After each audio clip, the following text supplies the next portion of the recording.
A sloppy mess of a game for the Washington Huskies at home against the Arizona State Sun Devils. The Huskies win 15-7. We talk about all the things that you can flush away from that game, as well as all the key takeaways as we look ahead to the Stanford Cardinal game in Palo Alto. We talk recruiting. You are not going to want to miss this episode. Make sure you like, comment, subscribe, hit the notification bell, and join our VIP Discord down in the bio below. We hope you enjoy the episode. Go Dogs, baby.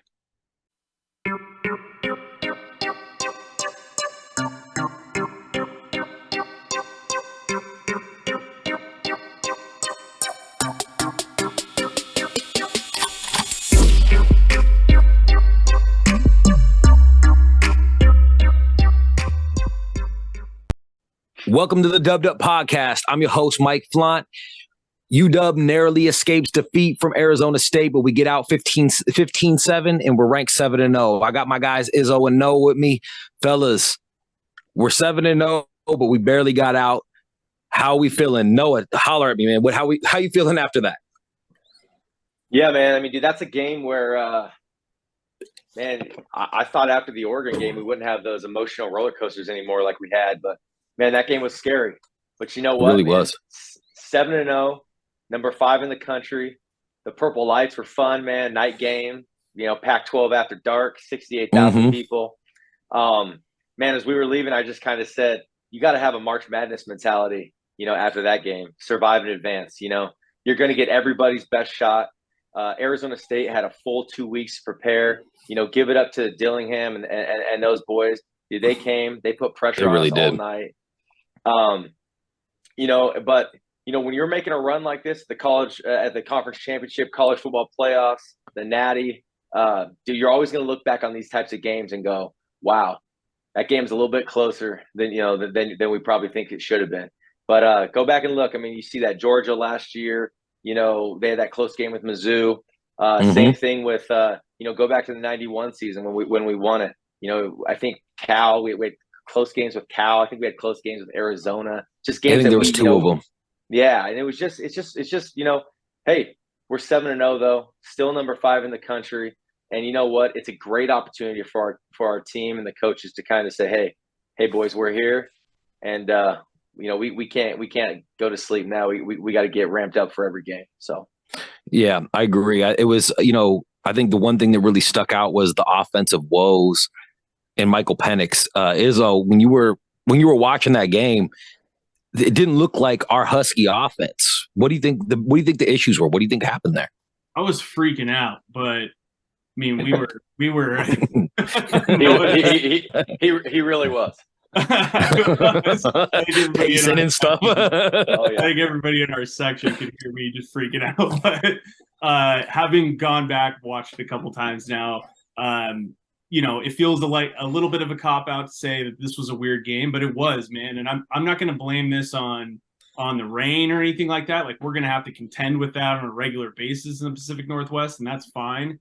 But some of the fumbles were weird, like just circumstantial. The Jalen Polk fumble, like, Penix, you're going to have the way that he operates. Like, he trusts himself. He trusts his receivers. Sometimes you're going to have an errant throw, like, and that happened, and that's fine. But the interior offensive line, they had their struggles. You got, we heard that, Parker, and we saw that Parker had to, get moved, and Landon came in. And, I don't know how much, like, it seemed to have a positive impact a little bit, but there were just so many different things that you weren't expecting as a Husky fan watching this Husky offense. And, at the end of the day, the defense went out and got you a win, and we're sitting 7-0. And like Noah said, if you've got an ugly game that you're going to win, let it be this one. Let it be against Arizona State at home and not somewhere on the road. And so we'll look into Stanford, and we'll get into Stanford a little bit here, and maybe that game presents its own couple issues that we need to solve for as well. But all in all, having rewatched it, Mike he does look sick. Like, he does look like he might have the flu, and we heard that getting floated around, and Grubb downplayed it in his press conference. But then I get that because, Michael is a warrior, but some of this just kind of seemed a little bit circumstantial, and there's definitely things we gotta clean up. But all in all, I'm okay with that being the worst performance of the year, to be honest. Yeah, well, and you know what I was going to say is Michael Penix, even if you look back to last year, he had a couple bad games, and we lost those games. Mm-hmm. This year, he had a bad game against the team. If you're going to pick any team for him to have his bad game against, he had it against a team where we could make it up. Yep. And we got the win, which is huge. But another big thing is it not being a lateral win, like we just snuck by. We proved something. We proved that our defense can get us a W. And for 2 weeks in a row, our defense has come up incredibly clutch. Like, I can't even begin to state how important that is, that our defense is winning in the moments where we need them, and that puts our offense in a position to win, like it did last week with Oregon and Penix going down and scoring the touchdown. Yeah. So let's dive right into the game. Because that offense wasn't what we thought it was, going to be. What do you think were the two things that really stuck out, like as far as what maybe led to the offense not scoring a touchdown and winning for the first time since 2001? Izzo, you want to take this one? Yeah. There was just a level of resiliency that, comes from, well, I'm going to tip the cap a little bit here to the fans. And I know Noah talked about this before we started filming here. We showed out for this game, and this is a game where you're playing an opponent that has one win. They're 1-5 and now 1-6. And so that I felt like played into this is that, albeit our offense didn't show up, it was a close enough game to where the fan base was dialed in. And so, if I get to pick two things, I would say your front seven played good enough against a team with not as strong of a, skill player set that they have, a skill player, group that they have that, can really just like take advantage and have some big plays. Like if you play this game against Arizona, for instance, it might look a lot different. So I thought the front seven, and I thought, obviously our defensive backs, man, they had a great game. And so, those are kind of the two things, I guess, on the defensive side of the ball that I would say. Okay. Hey, Noah, I got a question for you now. What was Arizona State doing defensively against us? Because, this ended up being really a defensive battle. The Huskies really came, but also that Arizona State defensive line really showed up. What do you think what were they doing that caused problems that we've never seen Michael Penix in this offense have before? Yeah, this has been talked about. You hear the radio guys talking about it after the game.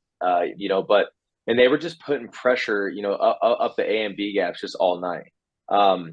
It kind of took UW out of their game plan. I don't think our interior O line as a full, like as a unit, I just don't think they were ready for that much pressure.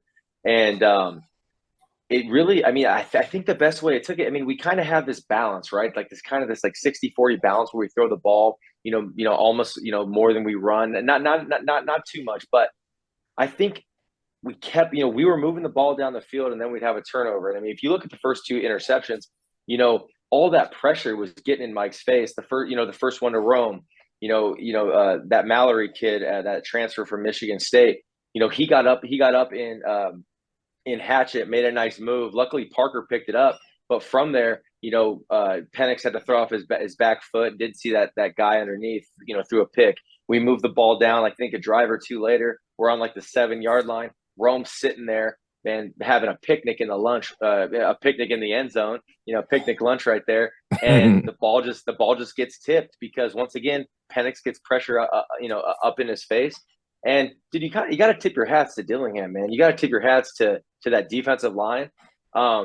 Dude, some of our interior linemen, man, they got baptized a little bit, and that's kind of why you saw Grubb as the game go on. He started moving the pocket. He even we even had a personnel switch, moved like Izzo said, moved Parker to the guard position and brought in the younger Hatchet.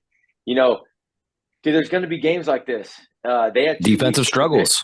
Yeah, they had 2 weeks to prepare. And dude, seriously, you just got to tip your hat to Dillingham. And here's the other thing too, dude. We had 4 turnovers, and we freaking won. And we didn't score an offensive touchdown. And like you said, that's the first time regular season that's happened since 2001. It's the first time I think it's happened It did happen in 2018 in the Pac-12 championship versus Utah, if you remember that. Byron Murphy had that late pick. I don't know if it was a pick six or a late pick, whatever it was. I think it was a pick six, but we didn't score an offensive touchdown there either. But, dude, Mish Powell, I know we're going to get into it, man, but big play Mish, man. Local kid, O'Day.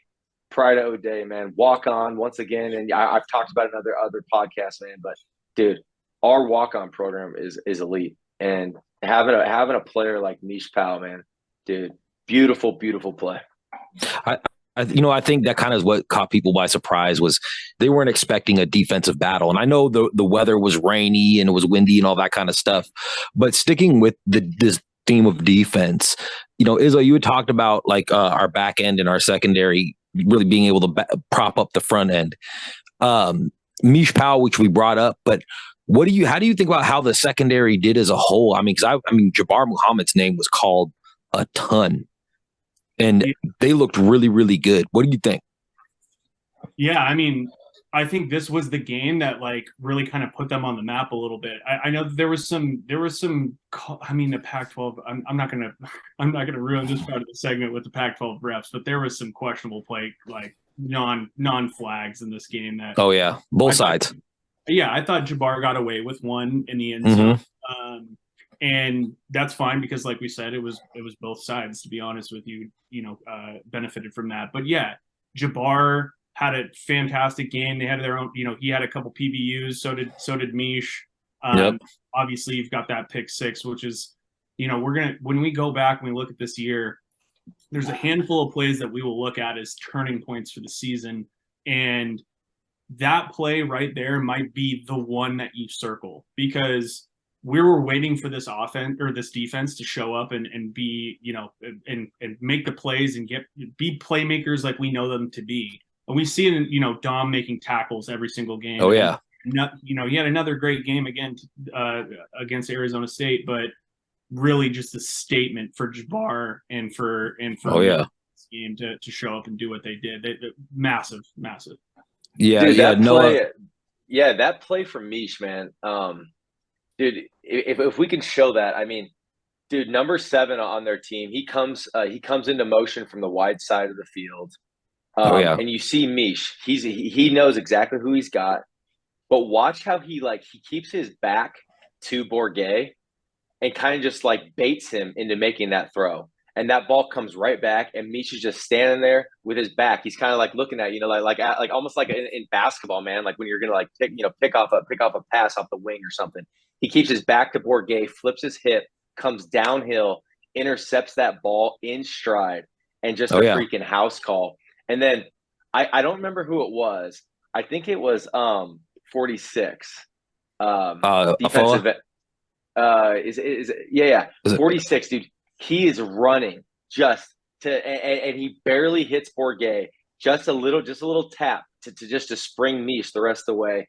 But man, that is just a play that, dude, I think that is a beautiful call though, man, because dude, that is going to be a play that we'll look back and be like, dude, that's going to be a highlight for him for the rest of his life. That's when the defense made a statement.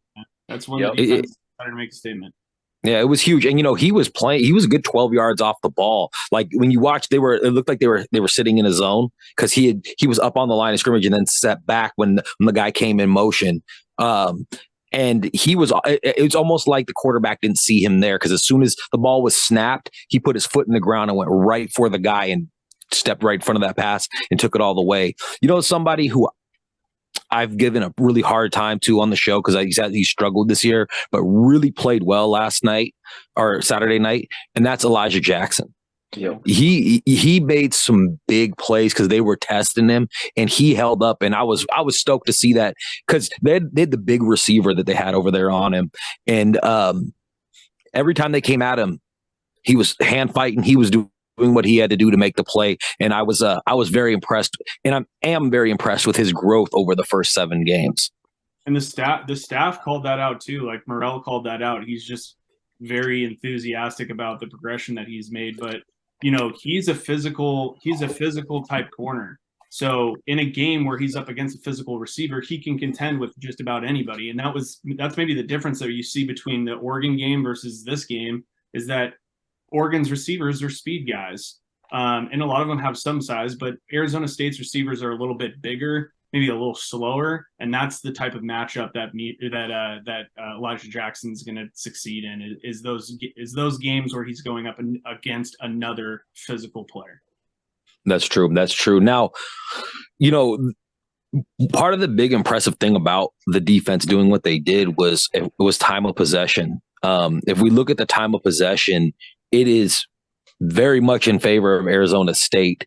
Izzo, when you noticed that big shift in time of possession, was it make it equally impressive to see how the defense held up, considering how long they were on the field? Absolutely, man. And you know, they were on the field a lot, but also there were drives that were cut short. Things like where you're sitting, like as a defensive player, Noah can empathize with this. You're sitting, you think you're getting rest, and then boom, you're on the field again on a turnover. Like the Jalen Polk fumble, you know, you're calling on your defense a lot. And yeah, it's a late start.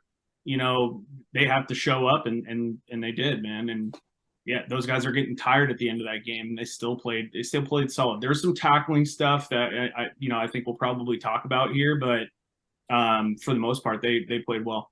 Yep. Now, one of the things that I don't know if it's going to show up very much in the stat sheet, but I think that we were kind of all talking was actually very impactful in this game, and that was the pressure, especially from the edges. Noah, what do you think about what Morrell and Inge did on defense, but also how our edge players specifically help get pressure on the third string quarterback for Arizona State? Yeah, I think the big thing that you've heard me harp on it, it's like we got to get home, we got to get sacks. Yeah. But pressures are one thing. But one thing I noticed with Bourguet is, dude, and you're going to see this with Ashton Daniels. You're going to see this probably even with Caleb Williams. Yeah, he can extend a lot of plays with, down at USC. But I mean, you're going to probably see it with Utah. They're going to get the ball out quickly. They don't want ZTF and Trice to have the time to work on those offensive tackles, us splits up the middle. They're going to get rid of the ball and test our corners. And the big thing with that is getting pressure is if you're not getting home, if they're getting the ball out quickly, like I'm saying, dude, they got to get their hands up. We got to get more batted balls. And that's one thing I want to see is I'm okay with pressure. I'm okay with, rushing 4 and dropping as many as we are, but get your hands up. And, I think that's something that we'll emphasize this week is, hey, you have a shorter, you don't have these big 6'5", 6'6" quarterbacks. Dude, they can't throw over top of you. Get your hands up, and it's going to help a lot. But as ETF and Trice, keep trying to work, man. They're working their tails off. They're not getting home, but man, they're working at it. Just get the hands up, and we'll be fine. Yeah. Is there anything else you want to add on that? Yeah, I'll play defender again of our edges, just because. I know that it doesn't show up on the stat sheet, but they're called a lot upon in this defense. And this was something that Morrell pointed out in his part of the press conference today, which is that, he's looking at the measurement of success as the completion percentage from the opposing quarterbacks. And yes, some of that has to do with the DB play, but a lot of that is because these guys are having to get the ball out so quickly. And so, while it might not show up on the stat sheet, if you check their grades a little bit and grade out for the game and how quickly these guys got to get the ball out, they're doing a pretty good job in that regard. Yeah. One thing that I wonder will impact, batted balls at the offensive line or on the defensive line is the amount of time that MJ Alle is in the game, because I think that some of our defensive tackles, interior defensive linemen, they're not as tall of guys, right, as you might see. Yeah, they all can be that mitten, bat down at the line type of guy, and I wonder if that becomes a point of emphasis for the defensive line, if you see him playing more than we have to this point, because right now he sits as like a rotational guy, but I didn't see him a lot out there in this game. Yeah, I think Ale is kind of that guy for us too. He's 6'6" and he really can get his arms up. Yeah. No. All right, let's switch over and look at the offense, because the offense was, man, I'll tell you what, for me watching the offense, it was extremely, extremely frustrating, because every time they would get some sort of momentum, there'd be a flag or there'd be something to pull it back, and then that tip ball for the interception. Michael Penix was 27 of 42 for 275. He had a passer rating of just 48 with the 2 interceptions and no touchdowns.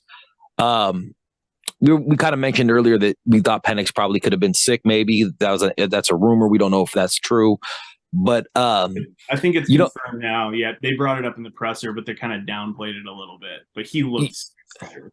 Well, you know what it seemed like they were doing a lot was you'd see a lot of that zero look where they had everybody on the line, and then sometimes they drop back, sometimes they wouldn't, and it seemed like Michael Penix is normally really good at the cat and mouse game, and it seemed like he just wasn't. He wasn't guessing right. He wasn't throwing into the pressure. He was on his back feet a lot, and then even when he had a pocket to step up into, sometimes he wasn't doing that, and ended up getting sacked or getting the pressure on him. Do you think that's more because they were just bringing pressure, or do you think that has to do with maybe another factor, like we couldn't run the ball or anything like that? No, what do you think? Yeah, we surely couldn't run the ball. I know Izzo and others have like kind of talked about this, but like there's some speculation, people thinking that like were we tipping something? Did they notice something in film as ASU was getting ready? Like we said, they had a full 2 weeks to prepare for this game. But becoming one-dimensional, man, I mean, it really hurts you. And I mean, I think Grubb actually saw that early, and I think that's what we mentioned, us moving the pocket.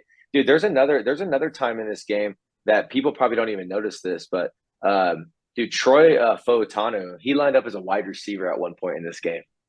Did he really? I don't remember that. Yeah, it's when Jack Westover goes up the seam for like 20 yards. He's actually playing the left tackle. We have like a tackle over, but instead of the tackle over, on the line, he's literally on the line in a bunch formation. And wow. So Grubb saw that like our traditional sets weren't getting the job done because they were just hammering us up the middle.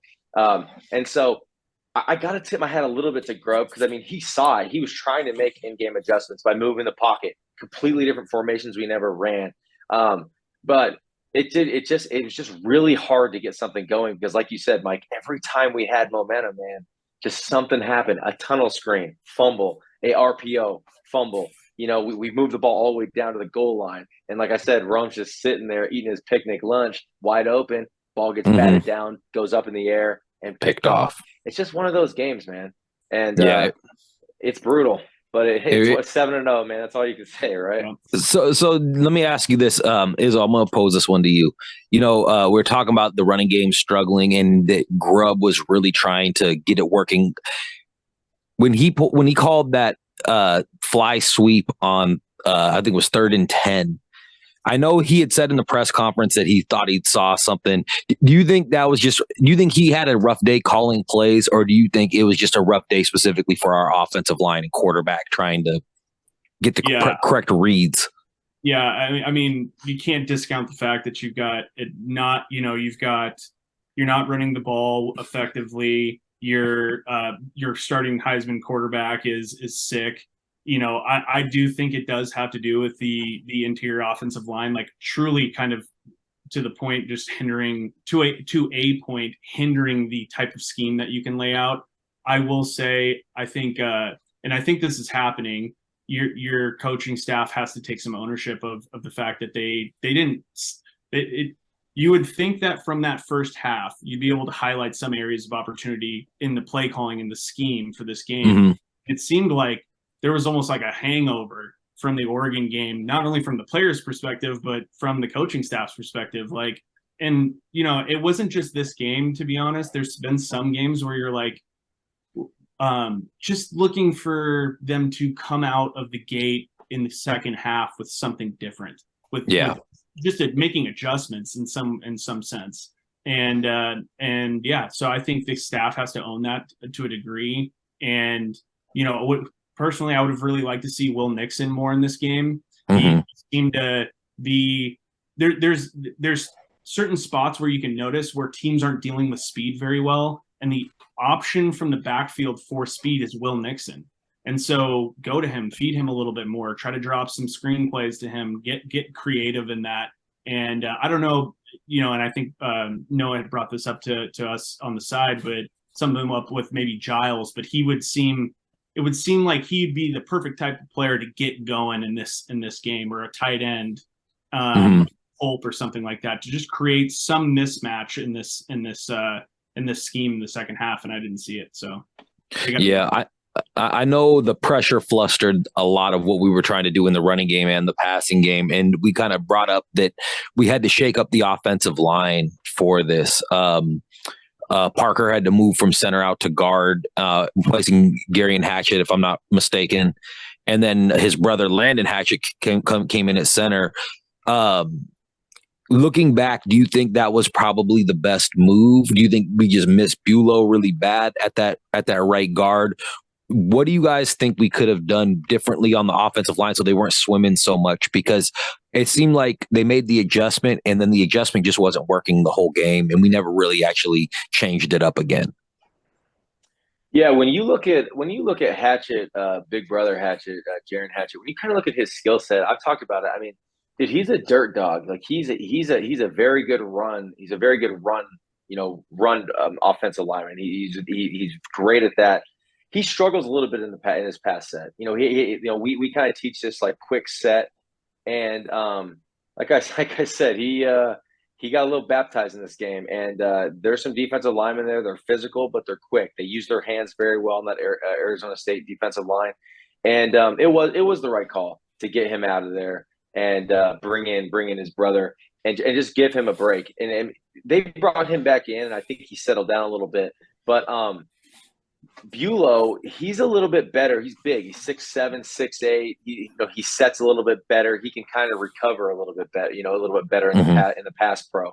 So I think at the end of the day, we'll probably lose a little bit in the run game having Hatchett out, but keeping Penix clean is a key to every game, and keeping pressure off of him is a key. And so if we can have that, I think we'll be a lot more successful, especially going forward.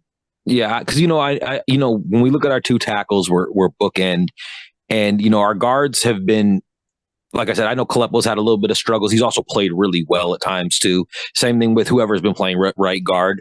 I think more so than anything, the guy that's impressing me the most, and Izzo, I want you to elaborate on this, is Parker Brailsford.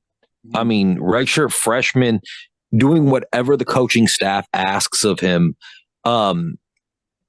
Low key, could he possibly be our offensive line MVP this year? Yeah. I mean, Troy has been ridiculous, so it's he has been. But I mean, to your point, like you're calling on a freshman to play two positions on the offensive line. He's such a key asset to this offense, and the fact that he graded out the highest for all of our offensive linemen as a freshman playing two different positions in the same game, that's kind of crazy. So you can't understate his impact on the offense. I mean, yeah, to answer your question quickly, yes, you can highlight or circle him as somebody. It's like, but like the unsung hero. Well, maybe not so unsung. We talk about him all the time, but oh yeah, stat sheet wise, like he is a massive asset to this offense. So yeah, huge. He had a big game. Helped out. I agree. Dude, I think he's already played. I think he's already played all three interior offensive lineman positions, right and left guard, and obviously center. If he's not a freshman All-American, that's an absolute crime. Yeah, I don't know how he wouldn't be. I don't know how he wouldn't be. I don't know how every freshman offensive lineman is playing, but he's playing at an all Pac-12 level right now. He really is, because he always. We talked about this. Yeah, he does. I mean, I know this is one of my like early on hot takes, but I'm telling you, man, like he might be a little bit like light now at 285, but I promise you, wait till he's 300, 304, 305, dude. He is going to be a dirt dog to the nth degree, man. He's already nasty. Dude, wait till he gets 20 more pounds of just a little bit of more mass and even more strength than he already has. Dude, he's an All-American type player, I'm telling you. Yeah, I agree. One of the unsung things I saw throughout the game, because our passing game, we didn't score anything, but we did have some guys actually show up. Rome had a couple nice catches. Jalen had a couple nice catches, even though he did have the fumble. I noticed it was another week where we didn't, we spread the ball out decent. I guess we did actually get some the ball spread out a little bit, but it felt like we didn't see a lot of our tight ends. It felt like we didn't, it felt like we didn't see a lot of the supplementary pieces. We did get to see David Boston, but it looked like Penix was really relying on Rome and Jalen. I mean, Jalen had 9 for 102 and Rome had 5 for 82. So they didn't have, like I said, those aren't bad numbers. But I think just goes to like, this is what we're saying, like, get crafty, right? And it's easy for us to say from back here to get crafty, like in the middle of the like that. Come on, Grub. Come on, bro. The flu-ridden quarterback with injuries on the interior offensive line, and you trying to shuffle mid-game. Like, they're trying to get creative and to throw a little bit of a bone. I mean, they tried to get the tunnel going to Jalen Polk over the middle to create some space with speed, and of course he happens to fumble on that play. I mean, it worked. It worked, yeah. honestly. It did. Yeah. And that's So get it's not necessarily that you don't see them spread the ball out or that they didn't spread the ball out. It's just it felt like they didn't expose mismatches where this defense felt like they couldn't contend as much with speed options, and Will Nixon didn't get the ball, or you didn't try to highlight a speed differential in a guy like Devin Culp versus whoever's on him. So, we'll see. Well, like, learning experience. I think even Grubb said it. He's like, I learned a lot from this, and I stayed late, and I feel like I got a little bit of a chip on my shoulder again after getting so much praise after the last 6 weeks. So I think he knows, he understands, he hears what we say, he hears what the media says and stuff like that. So I think he's going to make the adjustments just fine. I do too. Now, if we're going to highlight some players, who's going to be the first one that you highlight? Let's start with the offense. Izzo, we're already talking to you. So Izzo, who's a player you're going to highlight on the offense? As far as what they did on the game, even though it's hard to actually find. Yeah. I mean, Parker Brailsford, it's kind of hard to find, but he's got to be the one. I mean, for the same reasons that we said, that's my pick. That's my pick on the offense. Noah? Yeah, I mean, I got to go with. I know he's what we call special forces, but I mean, he was an offensive player on Saturday night. He scored us 3 for 3 on field goals, 47-yarder. Dude, he was nails, man. Ice in the veins. Grady Gross, man. Go ahead. I was about to say that he's filling big shoes. Peyton Henry was real good for the last few years for us, and I feel like we haven't skipped a beat. What do you guys think? Yeah, for sure. That was something that a lot of people were worried about. Not to steal Noah's thunder, but yeah, great call. Yeah. All right. Well, Noah, sticking with you, if we go to the defensive side, who is a player that really stood out to you on the defensive side of the ball? Yeah, a lot of times when you think secondary, you think our cornerbacks and safeties, right? You think like pass breakups, and we had 9 pass breakups on Saturday night. But what I noticed more than anything was Jabbar Muhammad's tackling. Dude, I think he got credit. Yeah, I think he got credited with 2 TFLs, but I think he actually had 3. He got credited with 2, but I think he had 3. But the ones that he had were huge. The one of the late in the game, fourth quarter, like 3rd and 7, they throw like a swing pass out, dude, open field, no one around, rakes that dude up by his ankles and just pulls him down. There's another one where Badger, I think, had like a sweep and he bounced off a couple guys and he would have got the first down. Here comes Muhammad, just absolutely takes him out. Dude, it's just the sure thing. And I mean, we used to talk about with the Seahawks with like Richard Sherman, like, dude, he'll just like usually lock down that side, whether it's tackling, whether it's coverage. Dude, Jabbar Muhammad, man, he's steady Eddie, man. I'm telling you, he is just a player that you can rely on. And for me, he's my defensive player of the game. Yeah, I agree. I think some of those tackles, there was nobody behind him. So if he doesn't make that tackle, who knows what happens? Izzo, who got your defensive MVP? He's got to be Mish, man. I mean, obviously the pick 6 is huge, but he also just in coverage throughout the game looked great. And we talked about this at the beginning of the year, but gosh, man, having him up front like that and putting him in a position to make plays. That's exactly what happened in this game. It's another example. Dom Hampton's in the position to make plays. He does it all game. Gets tackles, kind of drives the swagger of the defense a little bit. him and Mish bring so much swagger to this defense. It's awesome. And yeah, I mean, obviously the stat line will show the pick 6. He had a pass breakup or 2.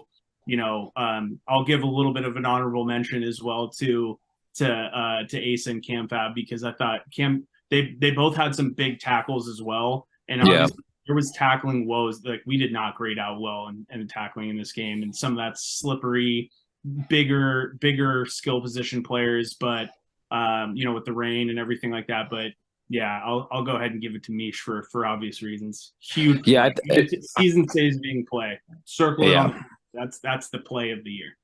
So I feel like with Mish, it's crazy how long it took for them to find that right position for him. But once they've put him in here, his game is taken to such another level this year compared to last year, which I thought he played pretty well last year too. But he's a dog, man. He's got his nose in there everywhere. He's a great tackler, but he also had the pass deflection in the corner of the end zone early in the game. Like, the kid is a stud. Now, because we're looking at this from 30,000 feet, and we're the internet guys talking about how we can improve on this. Let's talk about where we see areas for improvement for the dogs, because we highlighted a lot of the goods, but there definitely was a lot to clean up, which has kind of been a weird, nice thing to say about all these wins. Is it feels like we're winning and we're getting the job done, but we always feel like we didn't hit the ceiling yet. So there's room for improvement. I'll start with you, Noah. Where do you think is a big place where UW could improve their game going into Stanford, or things that we can work on moving forward?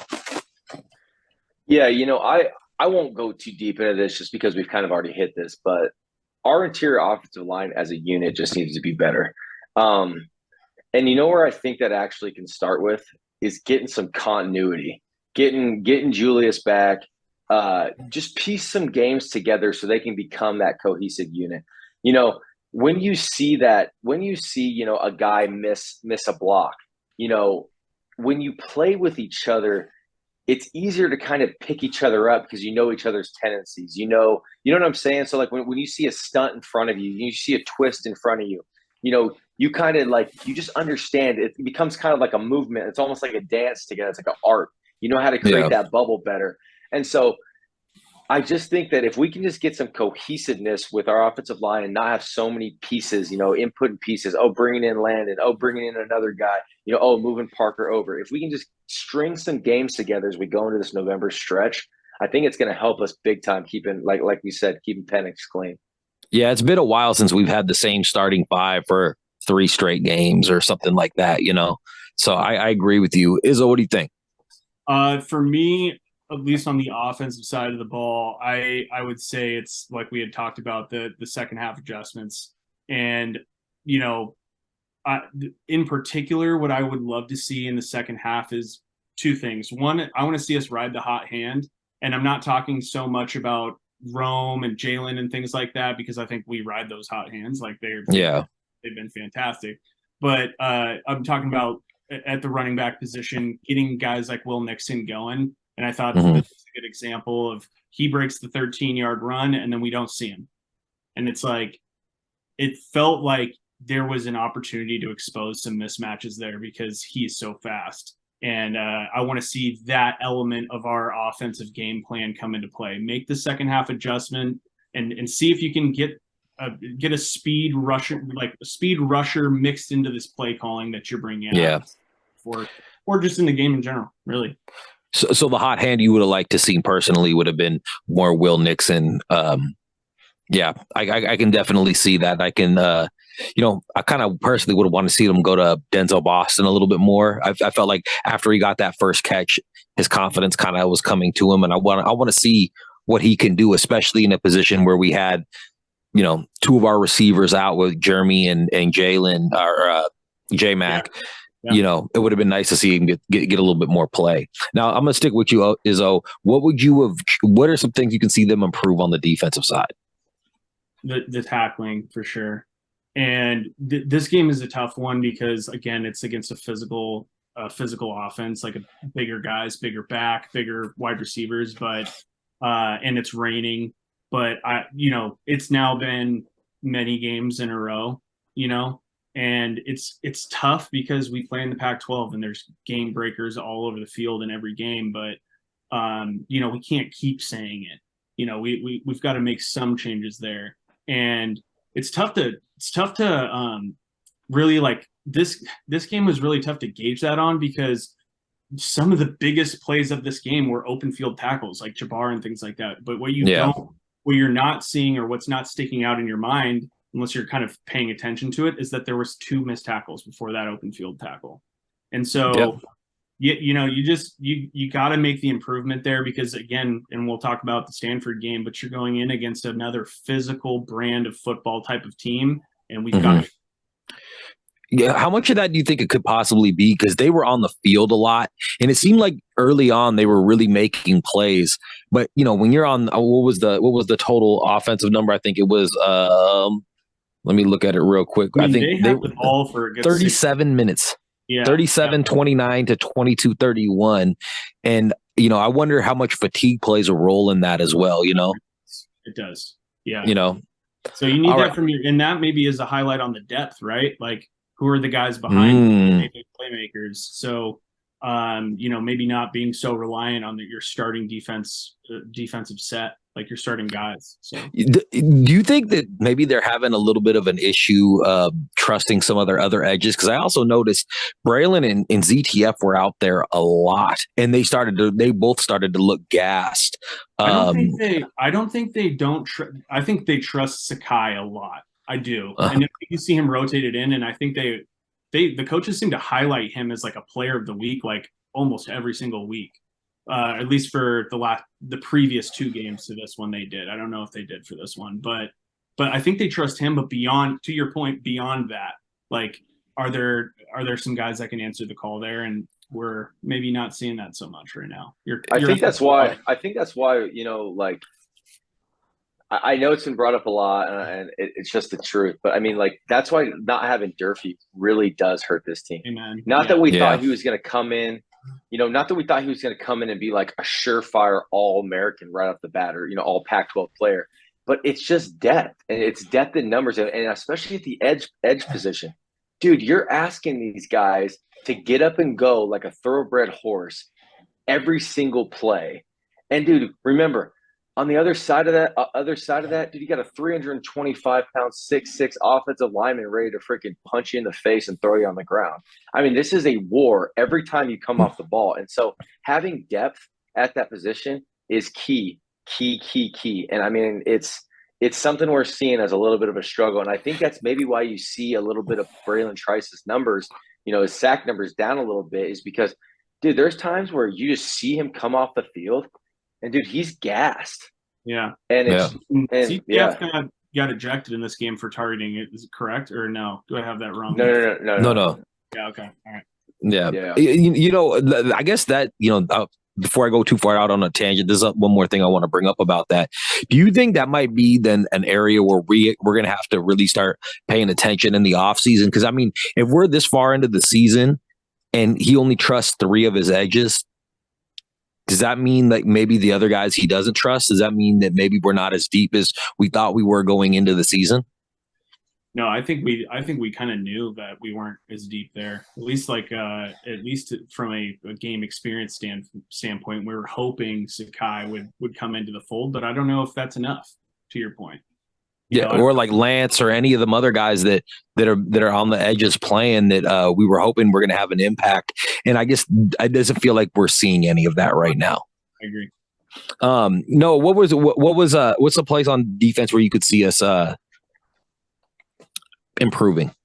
Yeah, I think I'll say as many like impact or like highlight plays we saw, our DBs making. I think we really need we're so handsy. And when I say handsy, it gives opportunities for these Pac-12 referees to make it puts them in their, it gives them the opportunity to make these calls. And we just need to be more, we need to trust our ability a little bit more. Dude, all 3 of Elijah Jackson, Muhammad, and Thaddeus Dixon, dude, they can all run with just about any wide receiver out there. dude, they just got to be a little bit more confident. And here's the other thing too. It goes back to what Izzo said on tackling. One thing I want to see is, dude, when our initial guy gets there, dude, make sturdy contact. I'm not saying you're gonna freaking take Scatabo down one-on-one every time, but dude, make some initial contact, wrap up, and dude, and here comes the cavalry. Like all your guys will come right behind you. So rally tackle, man, group tackle, whatever you want to call it. And I think that's going to help a lot because when you miss a tackle on open field, dude, the next guy there, dude, now you got 4 or 5 yards of steam. It's a hell of a lot harder to bring down Scatabo when he's got 4 or 5 yards running straight at you. And it's kind of that's actually how Cam Fab ended up getting hurt. He has to come make that from that deep safety position. He ends up kind of getting rolled up on, getting underneath, and gets hurt. So it's like just that initial contact needs to be more firm with our tackling. It's like it's like what we talked about early on, Noah, is that like your bend don't break defense, right? But we're not used to Husky fans seeing that. We were so used to DBU and all that type of stuff, and us playing. Yeah, absolutely. And there's like these gives and takes where for the first time we're seeing kind of like what the downside of that looks like as well.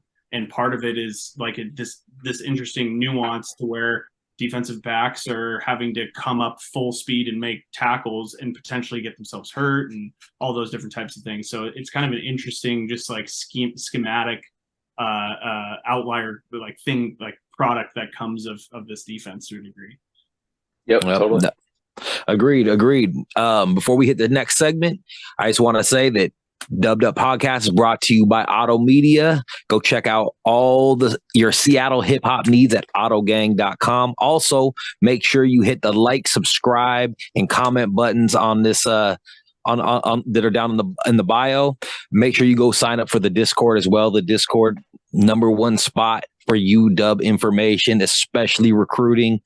It's free to join, but for $8 a month, you can jump right in the Discord, get all the VIP information, and get it first because I've said this every single time. It's the first place where news breaks for UW football. Yeah. All right. Shout out to the members who have joined straight from the YouTube channel as well. You guys are awesome. We appreciate your guys' support 100%. Thank you. We really do.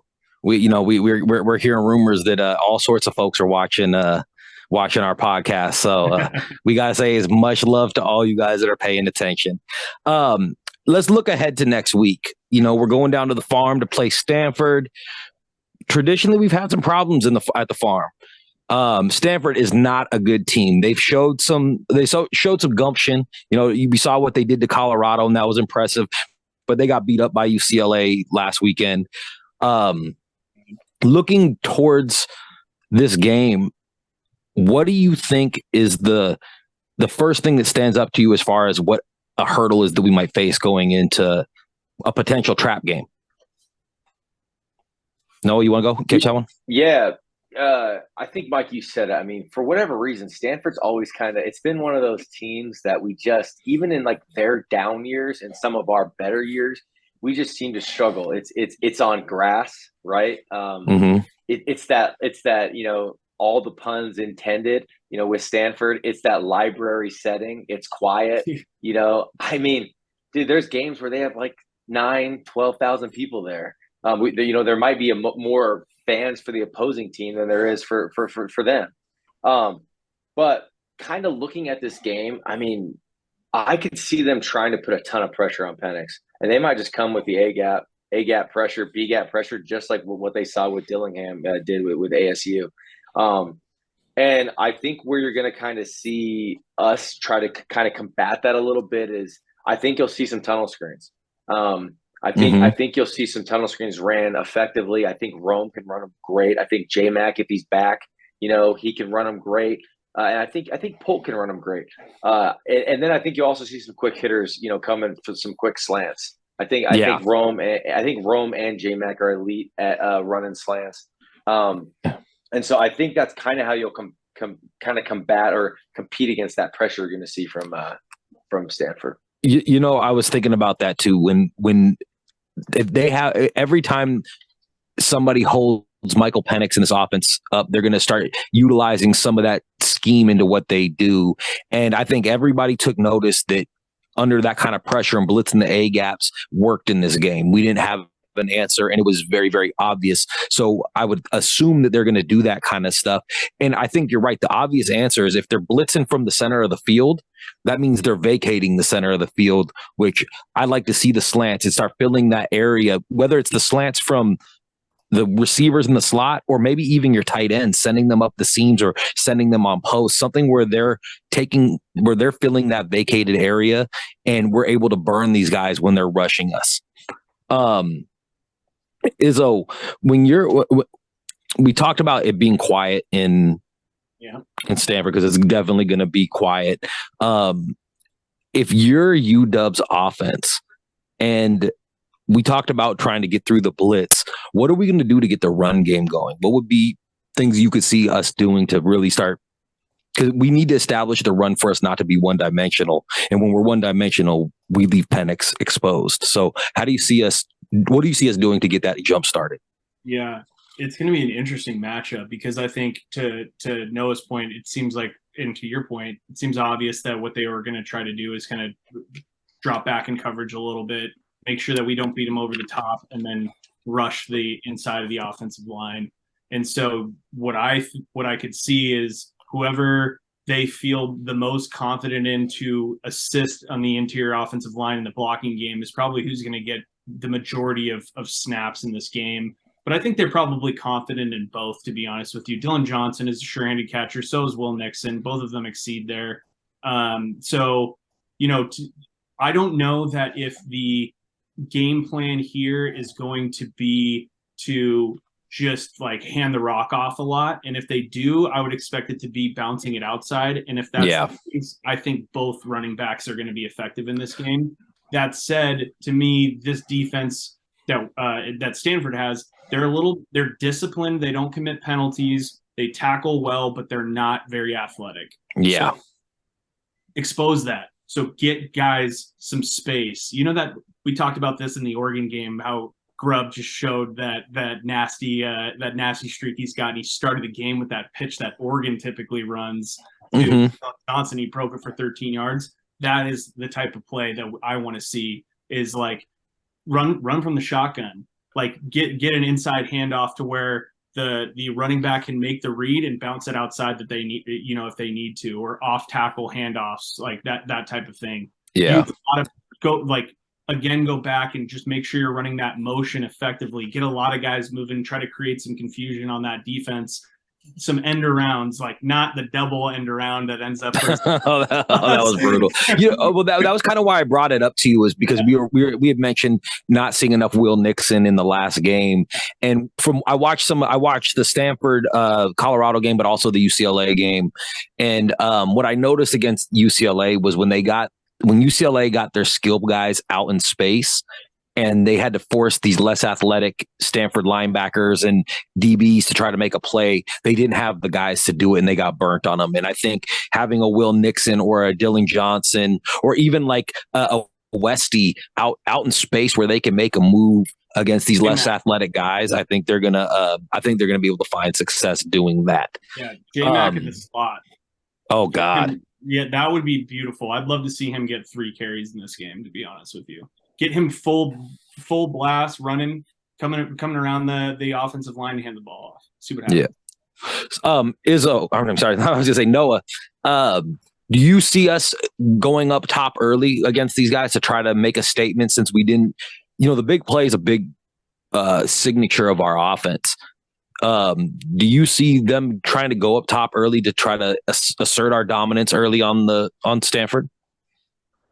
Yeah, when you come off a game like Arizona State, one thing is I think, as fans, we start to think to ourselves, like, maybe we're not as good. Oh, maybe we struggle. We struggled against a really bad team. Are we going to struggle against another bad team?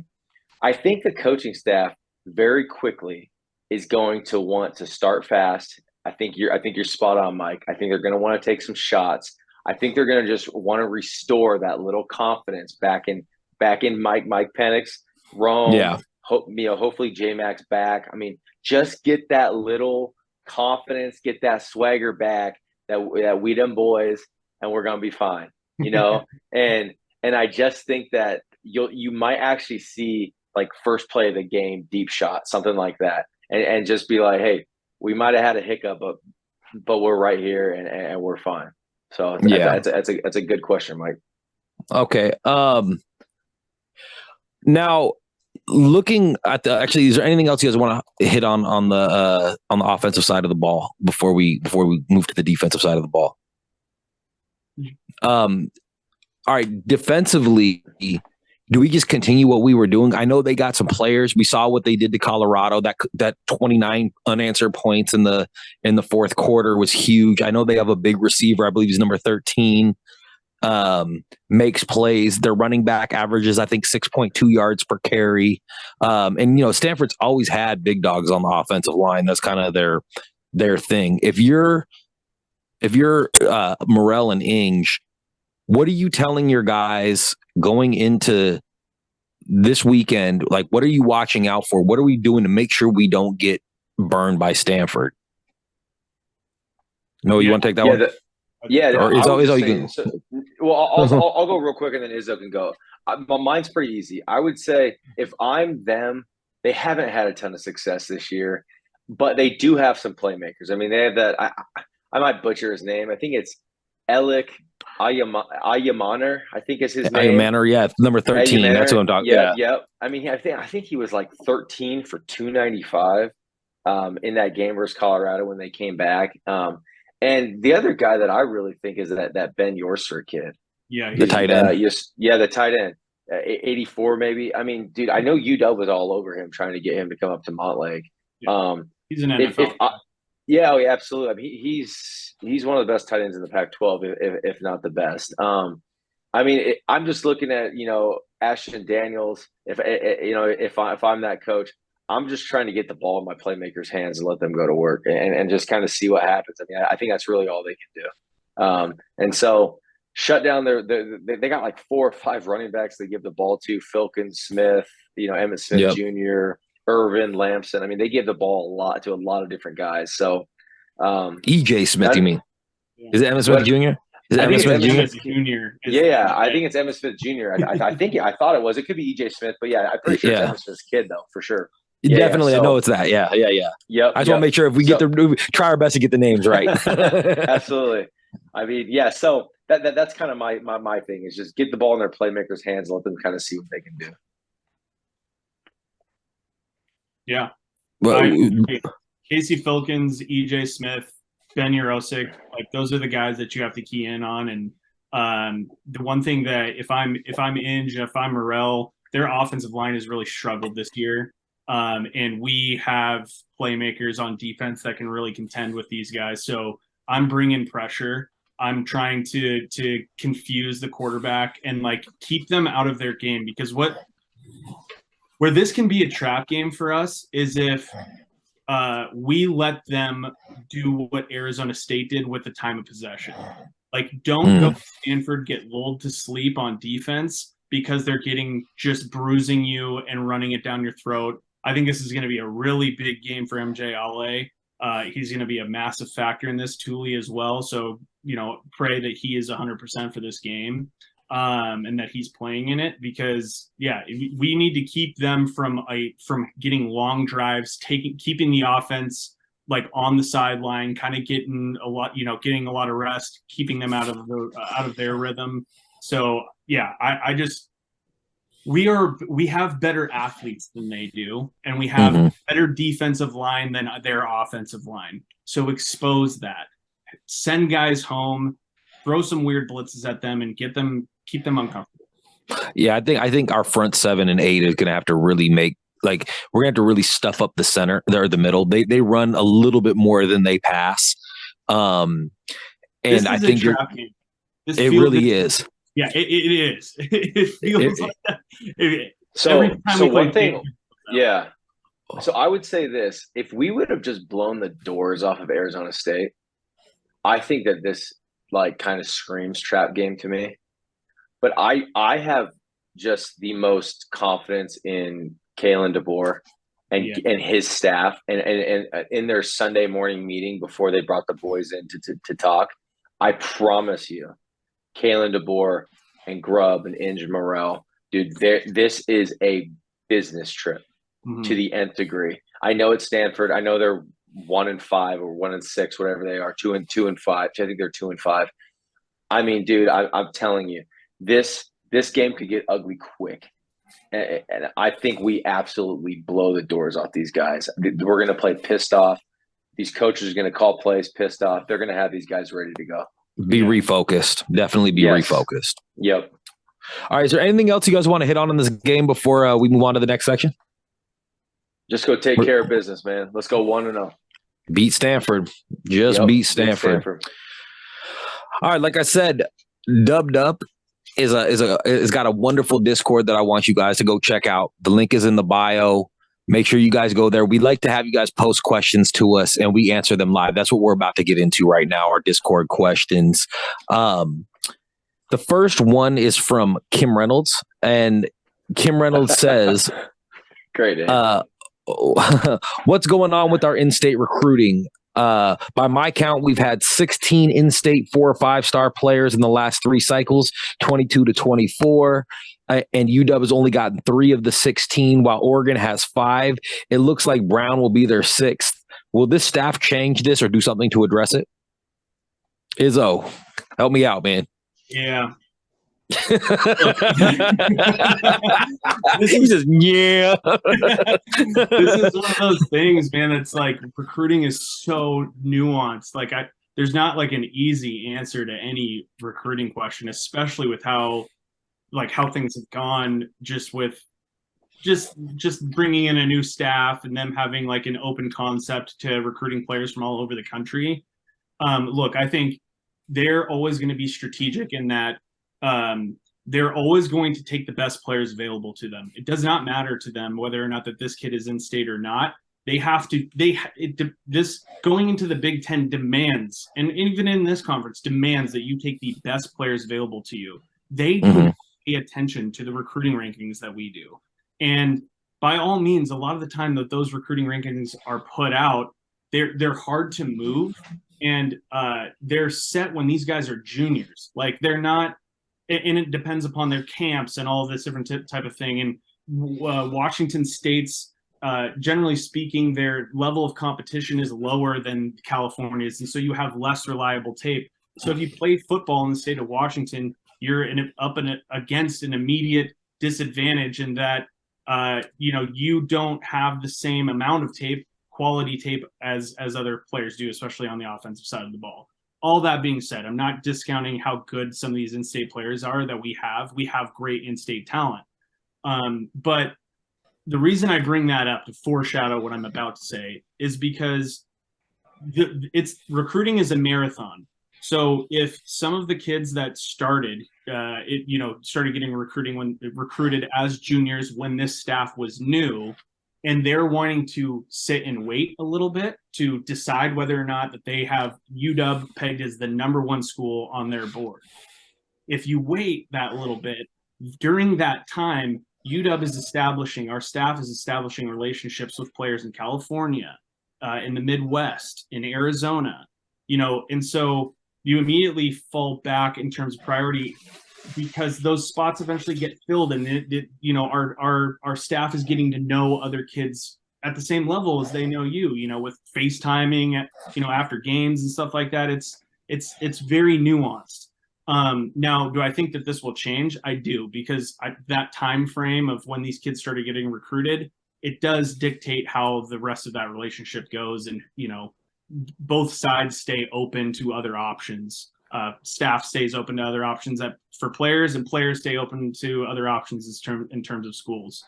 To answer your question, I think this will change. Also, we don't know exactly where Jason Brown's going to end up. He, by all means, could end up a Husky and us pull him in. I also think that our NIL is changing a little bit, and there's potentially more assets going to be available to compete in that space with the likes of Oregon. Now, Oregon is going to be an impossible team to recruit against when it comes to NIL, because literally their funding and their state laws dictate that they're able to basically outbid most schools whenever they want to. So if it comes down to a money thing, that's one thing, but we'll see. I expect this to change because of the circumstances for this class in particular. But do I think that it's going to change in this drastic way where all of a sudden we prioritize taking 8 kids in state? No, I don't, because they're going to take the best kids available. So that's a long-winded answer there. No, I mean, I think Izzo hit it. I mean, I think at the end of the day, I don't want 8 kids from the state of Washington. I just don't think our talent pool is that big. And I played here. I got recruited out of this state, and I mean, there's good players, but I'm sorry, but when you look at Texas, when you look at Arizona, when you look at California, I mean, if we can get the cream of the crop out of the state of Washington, then amen. But one thing I want to say is this: remember, Oregon kicked the crap out of us for 15 years. Mm-hmm. Times are changing, boys and girls. They are. Oh yeah. And these younger kids, dude, there's that video that just came out on Twitter. It was a Saturday afternoon flag football game. The game got over, and dude, there's like 7 or 8, like 9, 10-year-old kids watching the UW Oregon game on their phone. And when they miss that field goal, dude, these kids are going nuts. Why is that so important? Dude, the fan base, the young fan base, they're becoming fans of UW, not of Oregon, because Oregon was so good for so long when guys like Izzo's age were growing up. You know, they're 30 years old now, but now these kids, they're seeing UW be dominant and be on that same level, on that same playing field, beating Oregon. And so when those kids grow up to be big-time football players, dude, they're just going to want to come to UW because UW is back, like we said. So that's also a big piece in recruiting in the state of Washington. National championships will do that, right? That's National right, champion. Having that trophy in there is never hurts. All right. The next question is from DogFan16. Without purple colored glasses on, how quickly should the Dog fans have expected recruiting to turn around after the Jimmy Lake era debacle? Was it reasonable to think we'd be back in a top 20 class before 2025? Which one of you guys want to take that one? Yeah, I think I can start here. So first of all, there's a number aspect to this, and maybe you're not going to love this answer, but this is just the truth. There's only 4 teams, I believe, right now that have top 20 classes with the number of high school recruits that are similar to us, less than 20. They're USC, South Carolina, Clemson, and Texas, and Auburn. The NIL situations in how these programs allocate funds is totally different, right? And so assuming you're talking only high school ball and you're not including the portal, because I think, to be honest with you, that at the end of this cycle, if you include the portal, you're going to change your opinion. But whether or not recruiting is where it needs to be, because I mean, you have guys that we're bringing in that are redshirt freshmen, that are redshirt sophomores. And so how are you looking at that when you're trying to calculate your classes and things like that? You have Austin Mack, who reclassifies, who is going to be believed to be the #1 quarterback in the country coming out of this year's class, and he reclassifies, and so he's 2023. So are you taking that into account? Still 9th overall. Yeah. Point is that if you're looking at recruiting rankings, you need to decide whether or not you're only looking at high school or you're looking at the portal as well into that equation. And then you have to look at class size, because class size heavily dictates how quickly you're going to move into the top 20. And all of those schools I mentioned have, of their 16 to 19 commitments right now, more than half of them are blue chip kids. For those kids, you have to allocate large NIL funds, bags to, essentially, for lack of a better word. Would you rather allocate those to those players more so than you would portal guys who are redshirt sophomores or what have you? So there's so much nuance into that equation. To answer your question, I do think it was a little unreasonable looking at the math. If you're going to have 18 high school commitments, can you get into the top 20? I had hindsight now, 2020, I do think that was a little bit unreasonable, but can we do it? Can we break that trend? I think we can, but time will tell. Yeah. No, you have anything to add? No, I mean, I think, dude, UW is a little bit different beast, man. We don't play in like we're not just gonna kick dudes out. Now, will we talk to a kid and say to him like, you know what, we just don't see, you cracking, the two deeps here. We would love to help you get to a program where if you still want to play football, and then a kid might move on from UW. But dude, we're not just gonna like throw kids out the door like other programs do. And so where I'm going with that is getting a high school class of 17 to 18 kids. I mean, that's right in the wheelhouses you're probably going to see. Will we ever have a 22, 23, 24? Absolutely. But that really dictates, who's going to the NFL, who's graduating. And the last couple of years with the amount of players that have come back, 17, 18 kids is about where you're going to see. So and like I said, this whole new thing with the portal, the portal's a game changer. You're getting guys that are a lot more game ready than high school kids, and you're still getting, I mean, like the transfer we got from Kansas State, the tackle Clem. Is it Clem or Clem? Yeah, Clem. Yeah, he's a redshirt freshman. Yeah. And he's a 4-star recruit. He's a guy that's going to come in and mature under the staff. And when Fatanu or Rosengarten, whoever he ends up taking their position, he's going to be ready and he's going to be grown just like somebody we had recruited. So in the end, what is the real big difference? It's not really much. We don't have the data yet to say for sure. Anybody who says 100% for sure that you cannot build a program through elite portal acquisitions when you have more tape on those guys and a top 30, 35 class. We don't have the data for that. Because what if that one of those portal guys is one of the top quarterbacks in the country? How do you dictate that in, or how do you move that into your equation? That's the best. You might have an immediate Heisman candidate move into this offense, for instance, next year. And so how do you equate that? Like, do you believe that 247 is going to bring that in perfectly and account for that perfectly? It's just the whole game has changed. The whole game. It's not an exact science. No, it's not. That's not an exact science. All right. I mean, look at the Pac-12 this year, man. I mean, honestly, what you're talking is though, dude. Do you think the Pac-12 went from like the 4th, 5th best conference in the country because of all of a sudden all these like high school recruited quarterbacks just like came up to the rank through our ranks? Yeah. No, literally every good team in the Pac-12 has a transfer quarterback, has transfer defensive tackle. That's real. Has transfer running backs. And I mean, at the end of the day, there's a reason why your Paul Feinbaums, your Herbie, Reese, all those guys are saying, dude, the SEC and Big Ten for years was just like picking they just had a pick of the litter because they were, kind of paying to get these players. Dude, the transfer portal makes a lot more parity inside college football. Oh yeah. And to Izzo's point, man, we don't have that data yet. And that's why you see a Michael Penix come to the University of Washington, almost get a redo on his college football experience and come play here with the most elite wide receiver room in the country. And now go from a lot of people kind of said like he's just too injury ridden, he'll never play in the NFL. Dude, the transfer portal has given him the opportunity. He's a top 30 pick now. Yeah. Heisman Trophy contender. I mean, the transfer portal, yeah.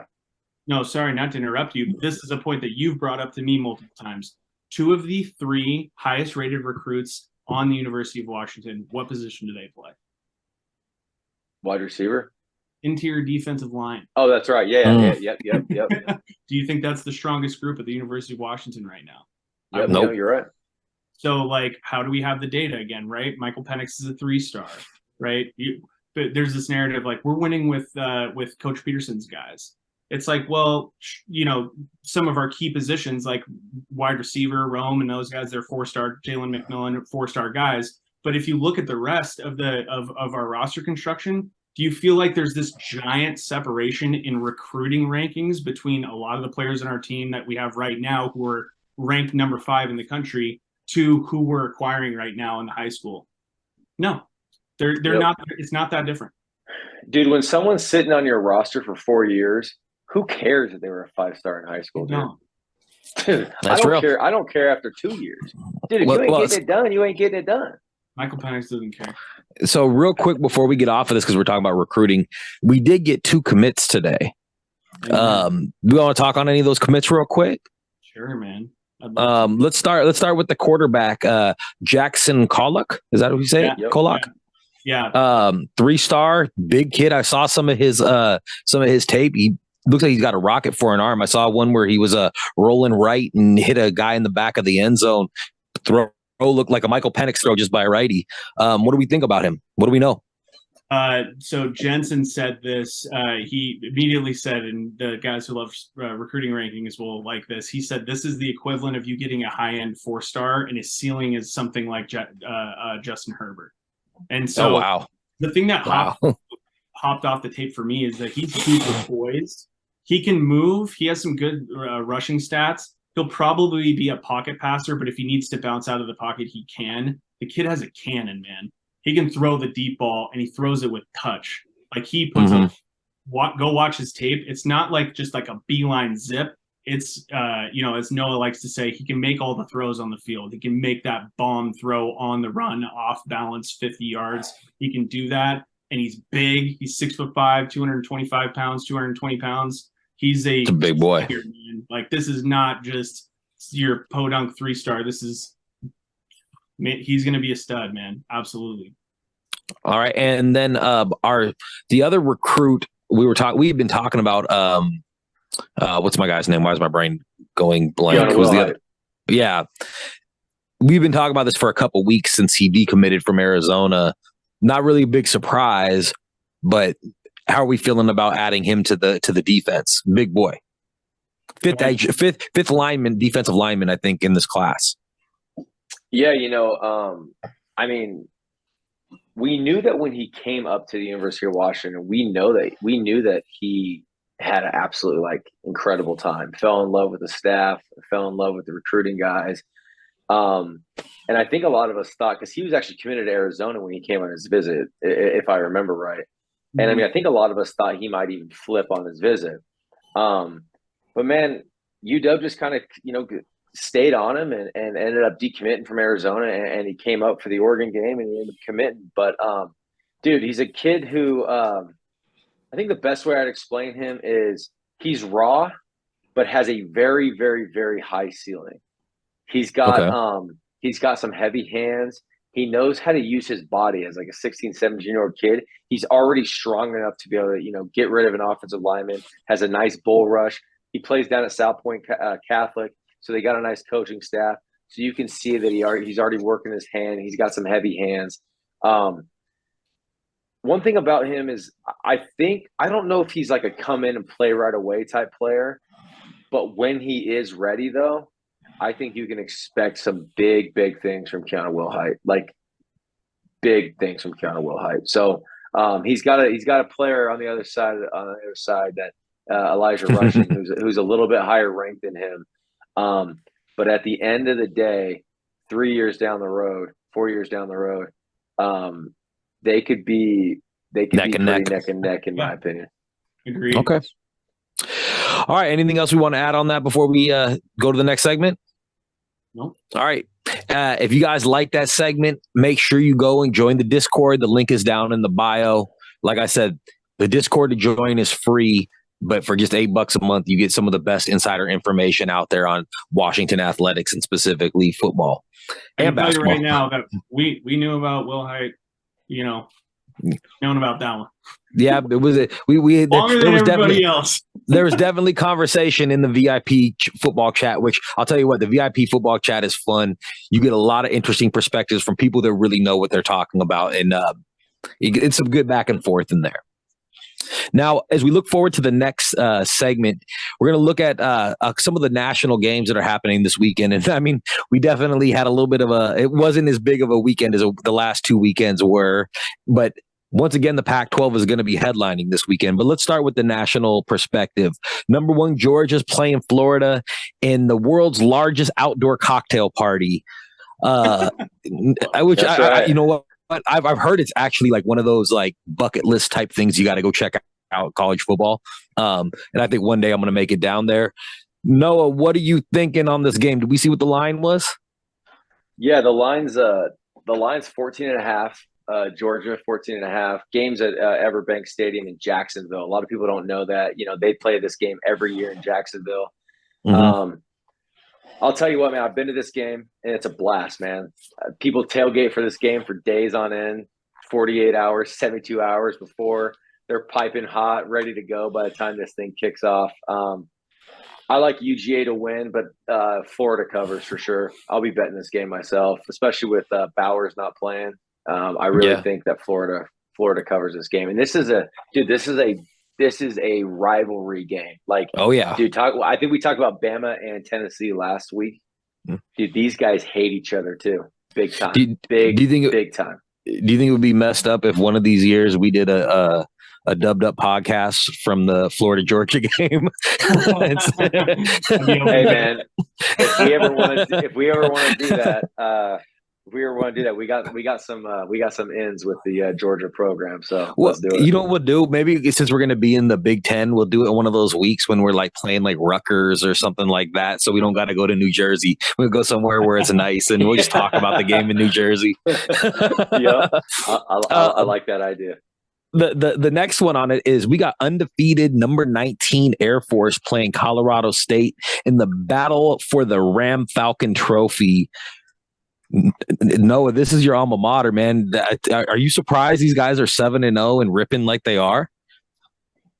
Yeah, I'm surprised. I mean, now that I see them play, I think I'm not as surprised. Man, Air Force is tough, dude. Their defense, they got some boys up front, and they can fly around on the back end too. Air Force has beat Colorado State 6 straight games. Yeah. So they've handled these boys. Air Force is going to handle them again to go 8-0. They're going to keep climbing in the polls. I think it's a 12-point spread. At the end of the day, this game's going to be this will be a 14, 21-point victory for Air Force. All right. Now let's look at the Pac-12 slate. Biggest game by far is going to be Oregon and Utah. Number 8 Oregon against number 13 Utah. I was, them taking out USC again. I mean, what is that? 3 straight games now, or 4 maybe? Yeah. Izzo, what do you think, man? What do you think of this? Do you think Utah has the horses? Especially now we have news that I thought I read that Cam Rising is not coming back this season. Oh yeah. Do you think you think Utah can do it? I don't know. I know Noah feels strongly, I believe, about this game. This is going to be a crazy game. I think this is the game to watch this week, to be honest. Oh, 100%. Game day is going to be there if I'm not mistaken. Yeah, they are. This is the game to watch. Rice Eccles is going to be put on a map. It's going to it's funny. I thought, Oregon kind of had like a favorable schedule, but man, after at UW then at Utah, like both game day, that's tough, man. And I don't think this is Mario Cristobal. I think Oregon's going to go in there and win this game just purely on a matchup to matchup type of thing. But I think Utah, outside of UW, Utah is going to give them the biggest fits on their, potentially on their schedule outside of the Oregon State game. It's those 3 games for them this year are going to dictate how this year goes. I'm hoping Utah wins. Lose for sure.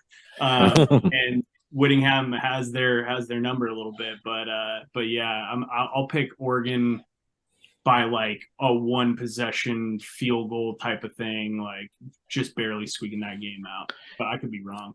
I don't know. No. Yeah, I like Utah. I know it's a 7-point spread. Oregon's favored, and Oregon's really good, man. I think that Rice Eccles Stadium is a little it's freaking crazy, and I think that Utah might have got a little confidence in their offense playing against USC here. This game's going to be 32-29, 29-26, late score from Utah to win this game. Going to be a street fight. It is, and I think what you'll see is Utah's defensive line is tough, man. They are ferocious. Oh yeah, and I promise you, I'm blanking on his name, their head coach. Whittingham. Whittingham. Whittingham is going to have something dialed in for those for the offensive line for Oregon. They're going to put some pressure on them, and I like Utah. It's just because of location, because it's at Rice Eccles. I like Utah. Yep, I'm kind of glad this is happening 2 weeks after the UW game and not the week after. So hopefully there's, Oregon got out what they needed to get out on Washington State, and I think you're right. It's going to be close, and I think the home field advantage might be that extra 3 points they need, or maybe a bad fourth down call on Oregon is going to be what they need to win that game. The next game on the – what did you say? Sorry, I had to throw that. Yeah, come on, baby. Come on. You got to take shots at Oregon when you can. Number 24 USC trying to get back on the horse, playing at Cal. Do we see them bouncing back, getting a big win, staying in the top 25? Or are we? I mean, there's been rumors that Caleb Williams might want to sit out and save himself for the draft. There's all this talk. I'm not saying any of it's happening, but what do we see with USC and Cal? I think our boy Taj Davis is going to have a good day. I hope so. Taj Davis, baby. Man, this feels like another one that's going to go down. Like, I feel like this is going to be a close game, to be honest with you, and it's a coin flip. Like, I think we saw what USC's. We've been saying it. They're one of the worst defenses in this conference, and Cal has some guys on offense, man. Like, legitimately, they do. Taj Davis.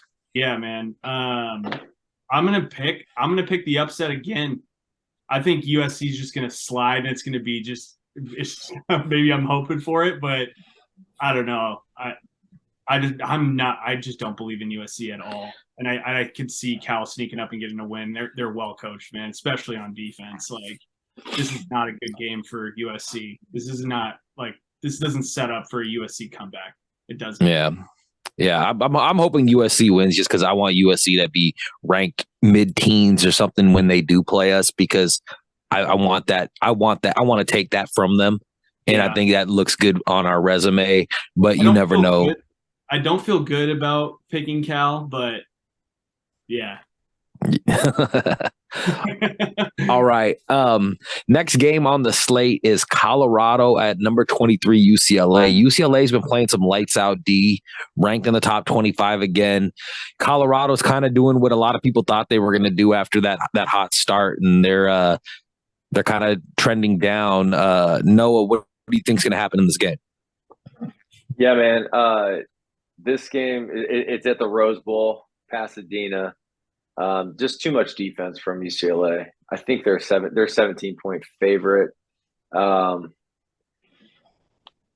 Shadur Sanders, he'll score some points. Having I think Edwards is fully back, and Weaver and Travis Hunter, they'll score some points. They just Latu might have 14 sacks. Yeah, that's actually that's where I was about to go. They just don't have their offensive line's going to get abused. Dude, like we said, I don't know if Colorado wins another game, man. There's a real. I mean, they're 4-3, man. They got to have 2 wins to get bowl eligible. And I'm trying to get to their schedule really quick. But dude, their lowest ranked game, I believe, is at Zona. They have Zona, so they have Zona at home. But still, they're losing that. They're losing that game, dude. Yeah. So, okay, now I'm going to actually just roll right into the next one, because the next game is actually sneaky interesting. It's number 11 Oregon State against Arizona, and we know what Fafita and that Arizona offense can do. We saw it firsthand. Oregon State's got a good defense, and they're playing good football right now. This could be like, the immovable object and unstoppable force type thing happening, and I'm very curious to see if Oregon State can stop that offense. What do you guys think? In the desert, that's the key. Ooh, that's true.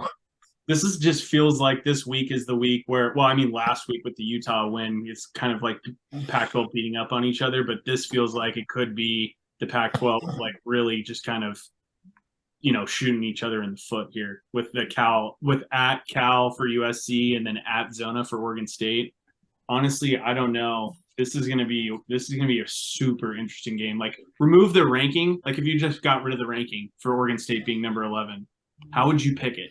If you just saw their two names sitting on the schedule and having seen them both this year, like, it feels like two very similar teams. Zona has some serious playmakers, man. Yeah, are we better than we thought?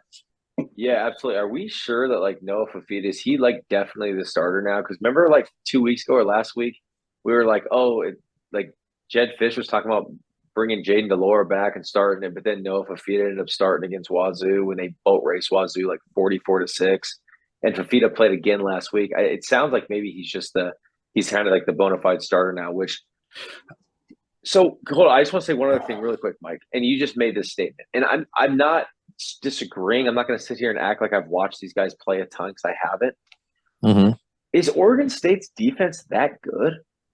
Like, I mean, like they give up 350 yards a game. Like, I mean, and I'm not saying yards is a correlation of having a good defense, but like, what is it about them that we're all like, they're like this, do you guys know what I mean? Like, there's definitely this national perspective that they're like this super good defense. And it's like, I mean, they gave up 38 to Wazoo. They shut down Utah, gave up 7. They gave up 40 to Cal. They gave up 20. They gave up 36 to, I'm sorry, they gave up 24 to UCLA. Like, I don't know. It's just kind of a question, like, are we sure they're like that good? I think it's kind of, we don't really know what we got. I mean, Utah and them are very similar. I mean, and they beat Utah. So, I mean, you got to take that into account that they beat Utah, and they had beaten a 21st ranked Washington State team at the time. I don't really know, because I feel like even Utah were kind of like, what are they? Yeah, because we don't think SC is that good, and they beat SC. I think what they do against Oregon really will show us, because I'll tell you what, it's either going to be a close game or they're going to get boat raced, because that offense is not that good. No matter how you cut that offense, is not that good. It's their defense that they're really leaning on. And as we know, man, you can only lean on your defense so much before the offense has to do something, or you're going to lose. Yeah.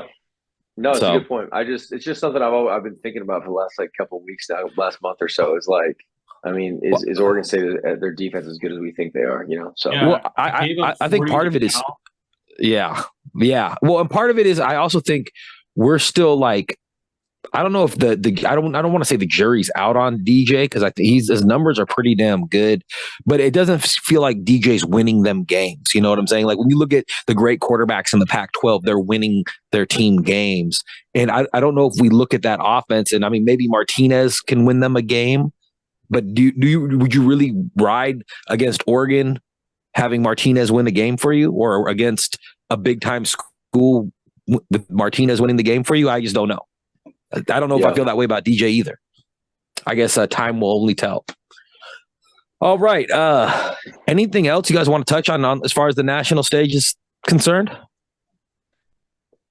Nothing, man. Nothing for me. I just know, as this podcast wraps up, man. Dude, going 7-0. This is the first time I've been 7-0 since the 16 season. Mm-hmm. And what's interesting is this season's unfolding very similarly to that year when we were 8-0 and we went our 9th game. We played USC. So that makes me nervous. Well, no. I mean, I think it's a little bit of a different USC team, but it's Definitely. just dude, we're 7-0, man, and it's amazing and it's exciting, and I'm gonna go have myself a glass of whiskey at 9:30. So let's do it. Hey, that's what I'm talking about. Izzo, anything for you? No, man. I'm happy with the start. Like we said at the beginning, if you're going to slip up and have that be your down game, let that one be your down game, and don't come out just come out and come out firing on all cylinders. Like, don't lull it down against Stanford, man. Like, it's going to be a dead environment, but you got to come out and you got something to prove now. So go get out. Yep, beat Stanford. It's as simple as that. Beat Stanford. That's all you got to do. Top down the tree, baby.